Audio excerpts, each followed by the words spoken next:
اگر آپ نے ابھی تک ہمارا چینل سبسکرائب نہیں کیا تو ابھی سبسکرائب کریں اور بیل آئیکن کو کلک کر کے ہماری لیٹسٹ ویڈیوز کے بارے میں اپڈیٹ۔ السلام علیکم، ہمارے چینل میں خوش آمدید۔ نند گامے کا اگلی ایپیسوڈ کا پرومو آ چکا ہے، جس میں ثاقب اس نے جب سے رابی کو طلاق دی ہوتی ہے اسے چین نہیں مل پا رہا ہوتا ہے۔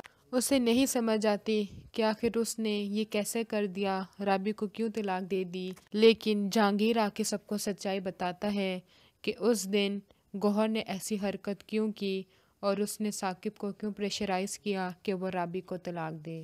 اسے سمجھ آ جاتی ہے اس کی بہن ہی سب سے بڑی فسادن ہے، اسے جان چھڑانی چاہیے ہے۔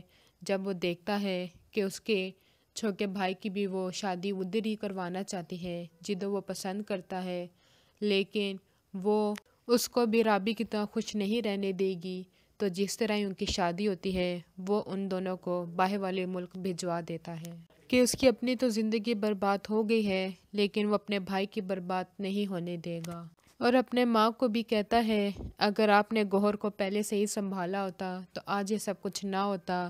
اور فروا کو پہلے سے ہی پتہ ہوتا ہے کہ گوہر کا رویہ کیسے ہے، وہ تو کھری کھری ہی گوہر کو سنا دیتی ہے کہ اگر آپ کی منمانی چلتی ہی ہے تو آپ جا کے اپنے گھر میں چلائیں، یہ میرا گھر ہے، یہاں پہ آپ کی نہیں چلے گی۔ اور گوہر کو اپنے شوہر سے بھی بہت ہی زیادہ باتیں سننے کو ملتی ہیں، اور آگے سے جہانگیر اپنا آخری فیصلہ یہی کرتا ہے کہ میں تمہیں طلاق دیتا ہوں، تمہارے ساتھ میں نے اپنی بہت ساری زندگی برباد کر لی ہے، اب میں مزید نہیں کرنا چاہتا۔ اگلی ویڈیو تک کے لیے اللہ حافظ۔